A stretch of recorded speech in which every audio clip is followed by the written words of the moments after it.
இந்த குழம்பு மஸ்ட் ட்ரைனே சொல்லலாம். வேர்க்கடலை வச்சு ஒரு அருமையான குழம்பு. வீட்டில் எப்பவுமே சாம்பார் புளிக்குழம்புன்னு செய்யாம இது மாதிரி டிஃப்ரெண்டாகவும் செஞ்சு கொடுங்க. உங்க வீட்டில் எல்லாத்துக்குமே ரொம்ப பிடிக்கும். இந்த மாதிரி டிஃப்ரெண்ட் ரெசிபி பார்க்கறதுக்கு என்னோட சேனலை சப்ஸ்கிரைப் பண்ணி வச்சுக்கோங்க. வாங்க வீடியோக்குள்ள போலாமா?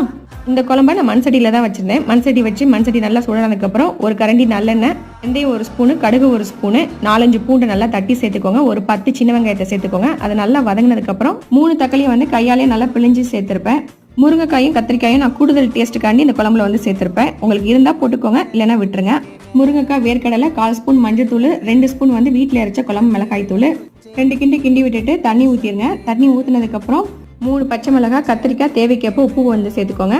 மசாலா வடை போய் முருங்கைக்காய் நல்லா வெந்ததுக்கு அப்புறம் புளி தண்ணி ஊற்றி, எனக்கு காரம் கொஞ்சம் கம்மியாக இருக்கனால 1 ஸ்பூன் மட்டும் மிளகாய் தூள் வந்து போட்டிருப்பேன். தேங்காய் பால் ஊற்றி நல்லா வந்து எண்ணெய் பிரிஞ்சு வர வரைக்கும் நல்லா கொதிச்சு வந்ததுக்கப்புறம் இறக்க போகிறதுக்கு முன்னாடி கொஞ்சம் சின்ன துண்டு வெல்லமும், நல்லெண்ணெய், கொத்தமல்லி, கருவேப்பிலை போட்டு இறக்கிடுங்க. ரொம்ப சூப்பராக இருக்கும். கண்டிப்பாக வீட்டில் ட்ரை பண்ணி பார்த்துட்டு எப்படி இருக்குன்னு சொல்லுங்கள். நெக்ஸ்ட் vlogல சந்திக்கலாம்.